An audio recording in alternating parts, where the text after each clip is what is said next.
So we are going to take a look at some animation real quick here.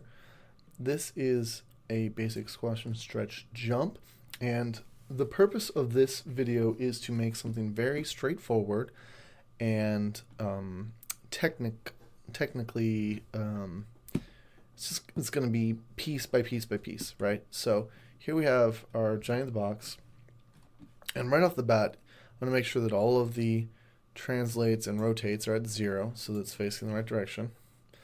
And I'm also going to go ahead and start by selecting now the middle ring, which this ring right here is the one that allows him to move up and down. He's sitting on a kind of the ground plane there. So I'm going to go ahead and hit S key to tag all of those. I'm going to move it to 6. I'm going to hit S and tag them. I'm going to move it to 20. I'm going to hit S and tag them. All right. And then I'll move back to 12, click on 12, and I'll lift him up into the air. And I will go ahead and tag that as well. Now he should sit. Don't mind this black box. That's a slight graphical issue because the new Maya doesn't have mental ray and I don't have it installed. But when we look at this, we see that he does a little hop, right? He waits till frame 6, and the reason that I'm doing that is so I can give him a little bit of a squash down. Let's take a look at the graph editor real quick. I want to grab or select this pinpoint here, and I'm going to go ahead and linear tangent that, and this one, and linear tangent it, so that he has a little more kind of just a straight step pop. All right, so I'm going to go ahead and turn on my auto keyframe. So now every time I make a move, it's going to auto keyframe something. I do still need to hit S to keyframe his head box. I'm going to squeeze him down a little bit. And I'm going to drag that over to 20 and make sure that it's keyed there as well. All right, so he's got a little bit of squashiness. And then what we want to do is, by frame 6, he squeezes all the way down here, right? Because then he pops up. And so by frame 12, when he's all the way up in the air, we want to have no squash. So we'll set that back to a 0 up here, just the easiest way to do it. Actually, I probably want him to pop up immediately. So let's just go ahead and squeeze him right off the bat.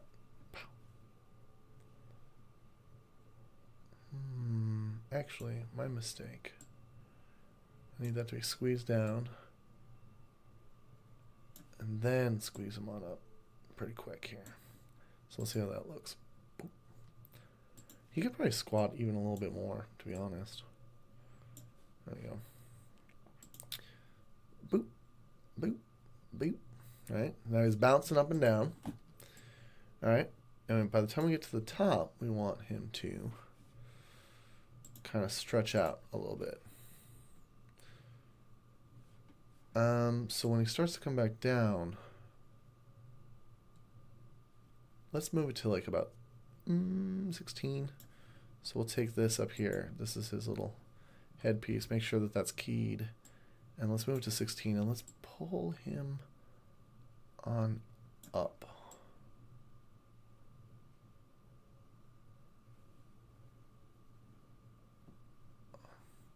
He could probably squeeze a little at the top too, since I'm doing that. So here's the top one.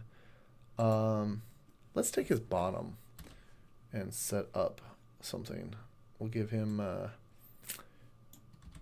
key it at 1. We'll key it at 6. And by the time it reaches up here, maybe he's got a little bit of squash, right?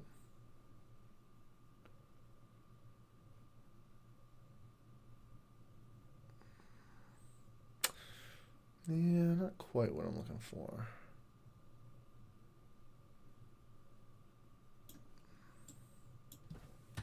Let's kill that.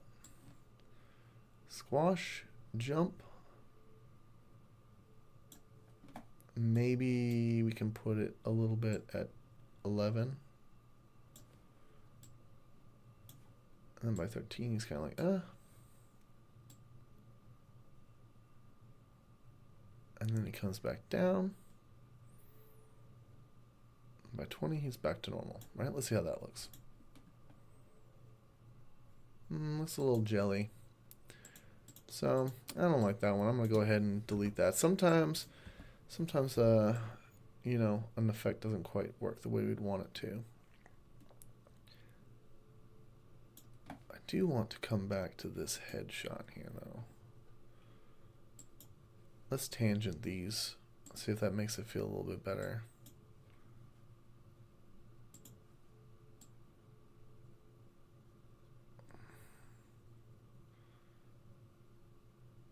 See, I don't like that his head goes up further. Makes him look really squishy. We want it to kind of come directly down, which may work out a lot better with the bottom one. So let's go ahead and kill the top one here and here. So he's doing a squash. Let's do it with the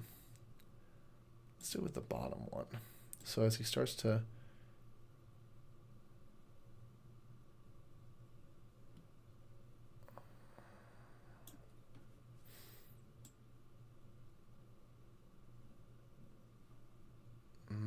no, let's leave it like this. He's got a little bit of squash and stretch. Because really, what we're going to see is I need to extend the hold then. I have to take this, and we have to extend it. Which we can do. Let's go ahead and grab the tangents down here, and let's break that tangent and kind of give them a little more airtime by extending that curve, right? So now he goes up and hangs there, but we want to probably extend the curve on both ends. So let's go ahead and really give him a nice long hang time there, see? So now what we'll want is for, he gets up there and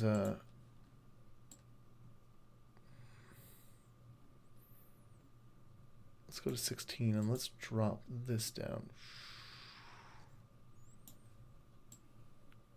So he's like up.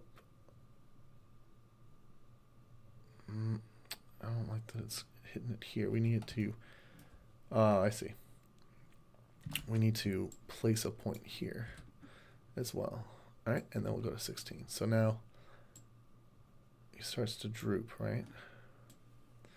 So he's up, and then he's kind of going back down, and then he snaps back down.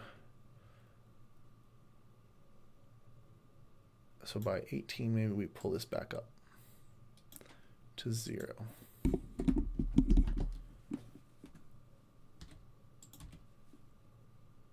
Right, got a lot of these little in-betweens.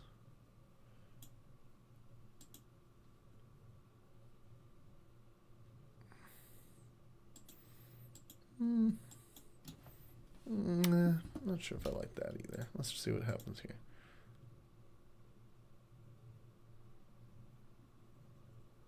It's a little smoother. See that he's kind of going up, and then he stretches back down. Maybe a little too much stretch there. I could probably tone that down a little bit.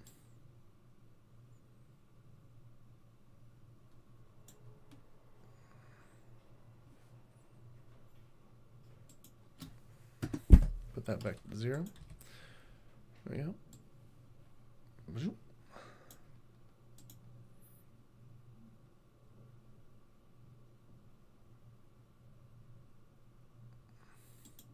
It's a very quick little hop. I could see it working a little better if he had a little more time up in the air, or he jumped a little higher than that as well. So if I took this, let's see, this is going to throw off the timing is the only issue. But it does feel a little bit better. Him going a little higher there. Raise that on up even more.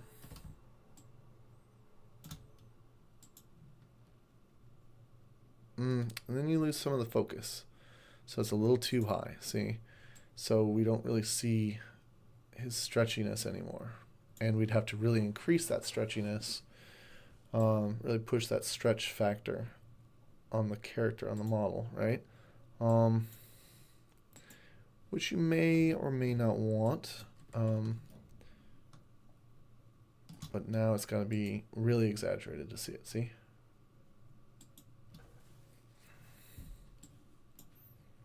Let's go ahead and remove these shows.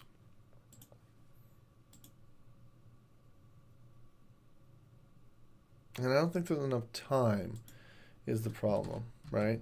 So it works a little bit better